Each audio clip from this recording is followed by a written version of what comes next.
بسم اللہ الرحمن الرحیم۔ السلام علیکم۔ آج میں آپ کو فلسطین کی مکمل کہانی سنانے جا رہا ہوں۔ فلسطین کی تاریخ اور کہانی بڑی قدیم اور بہت ہی منفرد ہے۔ جس زمانے میں لوگ ایک جگہ رہنے کی بجائے تلاش معاش میں چل پھر کر زندگی بسر کیا کرتے تھے، عربستان سے قبیلہ سام کی ایک شاخ جو کنعانی یا فونیکی کہلاتی تھی 2500 قبل مسیح میں یہاں آ کر آباد ہو گئی۔ پھر آج سے 4000 سال پہلے یعنی لگ بھگ 2000 قبل مسیح میں حضرت ابراہیم علیہ السلام عراق کے شہر ار سے جو دریائے فرات کے کنارے آباد تھا ہجرت کر کے یہاں آباد ہوئے۔ حضرت ابراہیم علیہ السلام نے اپنے ایک بیٹے حضرت اسحاق علیہ السلام کو بیت المقدس میں، جبکہ دوسرے بیٹے حضرت اسماعیل علیہ السلام کو مکہ میں آباد کیا۔ حضرت اسحاق علیہ السلام کے بیٹے حضرت یعقوب علیہ السلام تھے جن کا نام اسرائیل بھی تھا۔ ان کی اولاد بنی اسرائیل کہلائی۔ حضرت یعقوب علیہ السلام، حضرت یوسف علیہ السلام، حضرت داؤد علیہ السلام، حضرت سلمان علیہ السلام، حضرت یحییٰ علیہ السلام، حضرت موسیٰ علیہ السلام، حضرت عیسیٰ علیہ السلام اور بہت سے دیگر پیغمبر اسی سرزمین میں پیدا ہوئے یا باہر سے آ کر یہاں آباد ہوئے۔ اسی مناسبت سے یہ زمین یعنی فلسطین کی سرزمین پیغمبروں کی سرزمین کہلاتی ہے۔ ان علاقوں میں عبرانی قومیت یعنی حربیوز کے لوگوں کی آمد کا نشان ولادت مسیح سے یعنی حضرت عیسیٰ علیہ السلام کی ولادت سے لگ بھگ 1100 سال قبل میں ملتا ہے۔ حضرت سمیول جو اللہ کے نبی تھے پہلے اسرائیلی بادشاہ تھے۔ انہوں نے کافی عرصہ حکومت کی اور جب وہ بوڑھے ہو گئے تو انہوں نے اللہ کے حکم سے طالوت کو بادشاہ مقرر کیا۔ اس واقعے کا ذکر قرآن مجید کے پارہ 2 میں سورہ بقرہ کی آیت نمبر 247 تا 252 میں ملتا ہے۔ حضرت طالوت علیہ السلام نے 1004 قبل مسیح سے 1020 قبل مسیح تک حکمرانی کی۔ اس دوران میں انہوں نے جنگ کر کے جالوت کو مغلوب کیا اور اس سے تابوت سکینہ واپس لیا جس میں حضرت موسیٰ علیہ السلام اور حضرت ہارون علیہ السلام کے تبرکات محفوظ تھے۔ حضرت طالوت علیہ السلام کی وفات کے بعد حضرت داؤد علیہ السلام بنی اسرائیل کے بادشاہ بنے۔ انہوں نے پہلے الخلیل، ہبرون اور پھر بیت المقدس میں اپنا دارالحکومت قائم کیا۔ بیت المقدس دنیا کا قدیم ترین شہر ہے۔ یہ دنیا کا واحد شہر ہے جو یہودیوں، مسیحیوں اور مسلمانوں کے لیے یکساں مقدس ہے اور محترم بھی ہے۔ اس شہر کا موجودہ نام یروشلم حضرت داؤد علیہ السلام نے رکھا تھا۔ حضرت داؤد علیہ السلام نے 1004 قبل مسیح سے 965 قبل مسیح تک 33 سال حکمرانی کی۔ ان کے بعد ان کے بیٹے حضرت سلمان علیہ السلام نے 965 قبل مسیح میں حکومت سنبھالی جو 926 قبل مسیح تک 39 سال تک قائم رہی۔ حضرت سلمان علیہ السلام کی وفات کے بعد اسرائیل کی متحدہ ریاست 2 حصوں سامریہ اور یہودیہ میں تقسیم ہو گئی۔ دونوں ریاستیں ایک عرصے تک باہم دشت گروبار رہیں۔ 558 قبل مسیح میں بابل کے بادشاہ بخت نصر نے حملہ کر کے یروشلم سمیت تمام علاقوں کو فتح کر لیا اور شہر کی اینٹ سے اینٹ بجا کر بادشاہ اور ہزاروں شہریوں کو گرفتار کر کے بابل میں قید کر دیا۔ 539 قبل مسیح میں ایران کے بادشاہ خسرو نے بابل کو فتح کیا اور قیدیوں کو رہا کر کے لوٹا ہوا مال واپس یروشلم بھیج دیا۔ 332 قبل مسیح میں یروشلم پر سکندر اعظم نے قبضہ کر لیا۔ 168 قبل مسیح میں یہاں ایک یہودی بادشاہت کا قیام عمل میں آیا، لیکن اگلی ہی صدی میں روما کی سلطنت نے اسے اپنے زیر نگیں کر لیا۔ 135 قبل مسیح اور 70 قبل مسیح میں یہودی بغاوتوں کو کچل دیا گیا۔ اس زمانے میں اس خطے کا نام فلسطین پڑ گیا۔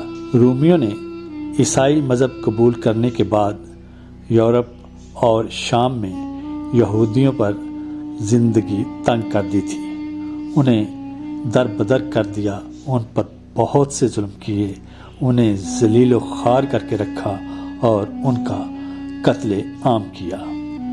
جان بچانے اور چین سے جینے کے لیے یہودی ان علاقوں کی طرف رخ کرنے لگے جہاں مسلمانوں کی حکومت تھی۔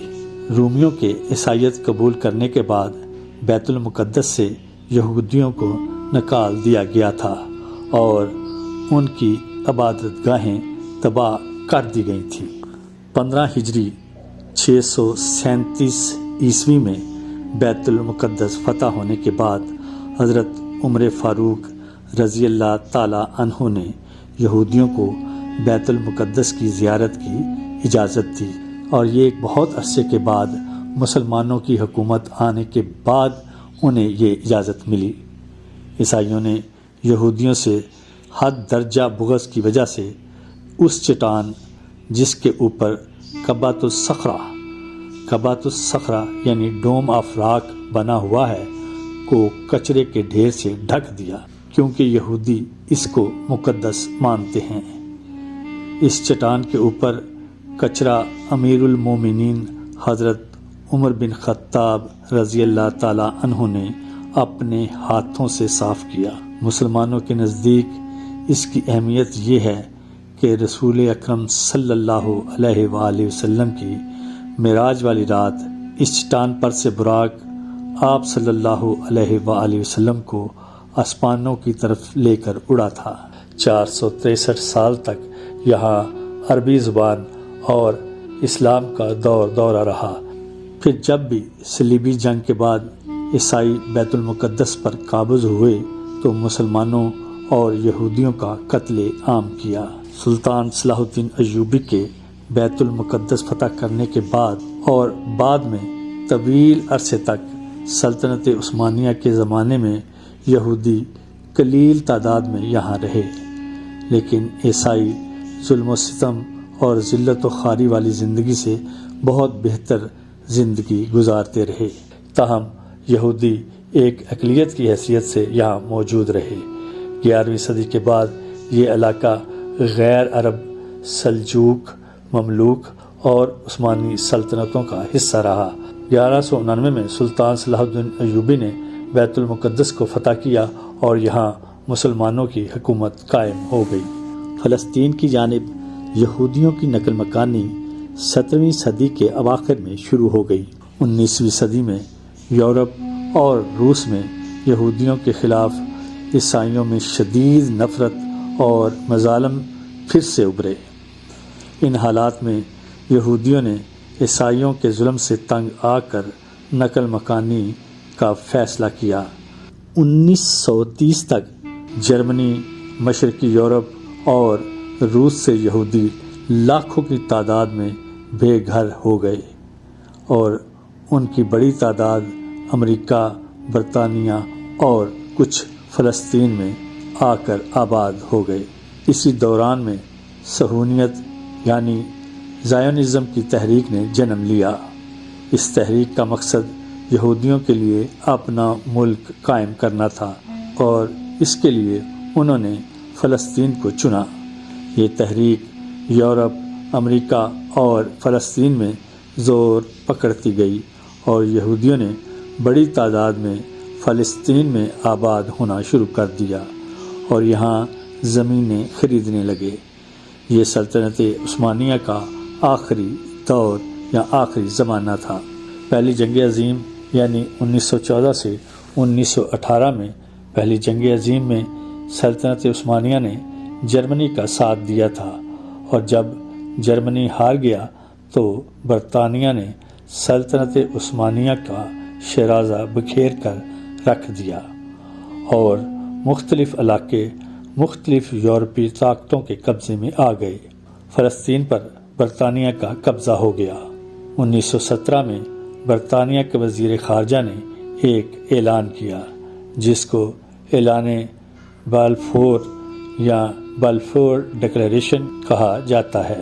اس میں کہا گیا کہ فلسطین میں برطانیہ آزاد یہودی ریاست قائم کرنے میں مدد کرے گا۔ برطانیہ نے ان کو وہاں آباد ہونے اور منظم ہونے میں بہت مدد دی۔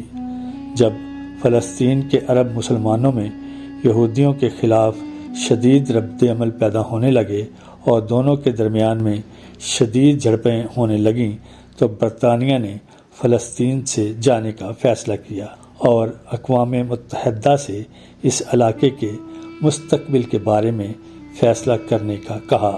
1920، 1921، 1929 اور 1936 میں عربوں کی طرف سے یہودیوں کی نقل مکانی اور اس علاقے میں آمد کے خلاف پرتشدد مظاہرے ہوئے، لیکن یہ سلسلہ رکا نہیں، جاری رہا۔ 1947 میں اقوام متحدہ کی جنرل اسمبلی نے ایک قرارداد کے ذریعے فلسطین کو تقسیم کر کے ایک عرب اور ایک اسرائیلی ریاست قائم کرنے کا اعلان کر دیا۔ برطانیہ نے اس علاقے سے 1948 میں اپنی افواج واپس بلا لی اور 14 مئی 1948 کو اسرائیل کی آزاد حکومت کے قیام کا اعلان کر دیا گیا۔ ہونا تو یہ چاہیے تھا کہ اس کے ساتھ ہی فلسطینی ریاست بھی قائم کر دی جاتی، لیکن ایسا نہ ہوا۔ عربوں نے تقسیم کو نامنظور کر دیا اور مصر، اردن، شام، لبنان، عراق اور سعودی عرب نے نئی اسرائیلی ریاست پر حملہ کر دیا، تاہم وہ اسے ختم کرنے میں ناکام رہے، بلکہ اس حملے کی وجہ سے یہودی ریاست کے رقبے میں اور اضافہ ہو گیا اور اسرائیل نے بہت سے علاقوں پر قبضہ کر لیا۔ 1949 میں اسرائیل نے عربوں کے ساتھ الگ الگ صلح کے معاہدے کیے۔ اس کے بعد عرب نے غرب اردن کے علاقے پر قبضہ کر لیا، جبکہ مصر نے غزہ کی پٹی اپنی تحویل میں لے لی۔ تاہم ان دونوں عرب ممالک نے فلسطینیوں کو اٹانومی سے محروم رکھا۔ 29 اکتوبر 1958 کو اسرائیل نے صحرائے سینا پر حملہ کر کے اسے مصر سے چھین لیا۔ اس حملے میں برطانیہ اور فرانس کی حکومتوں نے اسرائیل کا ساتھ دیا۔ 6 نومبر کو جنگ بندی عمل میں آئی۔ عربوں اور اسرائیل کے درمیان میں ایک عارضی صلح کا معاہدہ اقوام متحدہ کی نگرانی میں ہوا، جو 19 مئی 1967 تک قائم رہا، جب مصر کے مطالبے پر اقوام متحدہ کے فوجی دستے واپس بلا لیے گئے۔ مصری افواج نے غزہ کی پٹی پر قبضہ کر لیا اور خلیج عقبہ میں اسرائیلی جہازوں کی آمد و رفت پر پابندی لگا دی۔ 5 جون 1967 کو 6 روزہ عرب اسرائیل جنگ شروع ہو گئی۔ اسرائیلیوں نے غزہ کی پٹی کے علاوہ صحرائے سینا پر قبضہ کر لیا۔ اس کے علاوہ انہوں نے مشرقی یروشلم کا علاقہ، شام کی گولان کی پہاڑیاں اور غرب اردن کا علاقہ بھی اپنے قبضے میں کر لیا۔ 10 جون کو اقوام متحدہ نے جنگ بندی کرا دی اور معاہدے پر دستخط ہو گئے۔ 6 اکتوبر 1973 کو یہودیوں کے مقدس دن یوم کپور کے موقع پر مصر اور شام نے اسرائیل پر حملہ کر دیا۔ اسرائیل نے جوابی کارروائی کرتے ہوئے شامیوں کو پسپائی پر مجبور کر دیا اور نہر سویز عبور کر کے مصر پر حملہ آور ہو گئے۔ 24 اکتوبر 1973 کو جنگ بندی عمل میں آئی اور اقوام متحدہ کی امن فوج نے چارج سنبھال لیا۔ 18 جنوری 1974 کو اسرائیل نہر سویز کے مغربی علاقے سے واپس چلا گیا۔ 3 جولائی 1976 کو اسرائیلی فوجی دستوں نے یوگنڈا میں اینٹیبی کے ہوائی اڈے پر یلغار کر کے 103 یرغمالیوں کو آزاد کرا لیا، جنہیں عرب اور جرمن شدت پسندوں نے اغوا کر لیا تھا۔ نومبر 1977 میں مصر کے صدر انور سادات نے اسرائیل کا دورہ کیا اور 26 مارچ 1979 کو مصر اور اسرائیل نے ایک امن معاہدے پر دستخط کر کے 30 سالہ جنگ کا خاتمہ کر دیا۔ اس کے ساتھ ہی دونوں ممالک میں سفارتی تعلقات قائم ہو گئے۔ 3 سال بعد 1982 میں اسرائیل نے مصر کو صحرائے سینا کا علاقہ واپس کر دیا۔ جولائی 1980 میں اسرائیل نے مشرقی یروشلم سمیت پورے یروشلم کو اسرائیل کا دارالحکومت قرار دے دیا۔ 7 جون 1981 کو اسرائیلی جیٹ جہازوں نے بغداد کے قریب عراق کا ایک ایٹمی ری ایکٹر تباہ کر دیا۔ 6 جون 1982 کو اسرائیلی فوج نے PLO کی مرکزیت کو تباہ کرنے کے لیے لبنان پر حملہ کر دیا۔ مغربی بیروت پر اسرائیل کی تباہ کن بمباری کے بعد PLO نے شہر کو خالی کرنے پر رضامندی ظاہر کی۔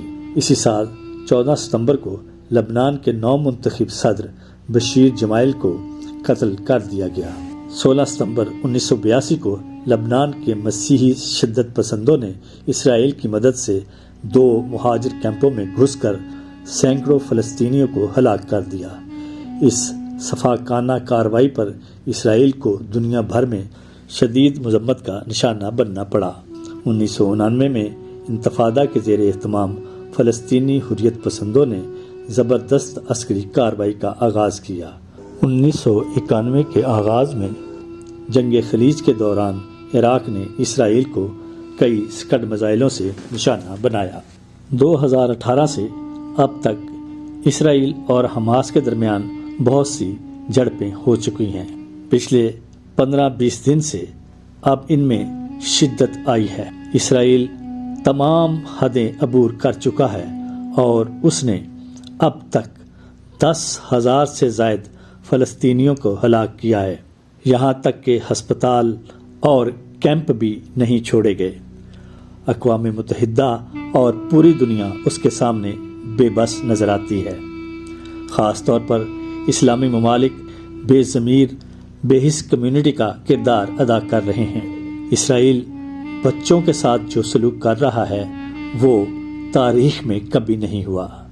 چھوٹے چھوٹے یتیم بچے، اور شاید اب کوئی ہی بچہ وہاں بچا ہو جسے ہلاک نہ کر دیا گیا ہو۔ لیکن دوسری طرف تمام مسلم ممالک خاموش تماشائی بنے ہیں اور ان میں ہمت نہیں کہ وہ اس چھوٹے سے ملک کا مل کر کوئی بھی مقابلہ کر سکیں۔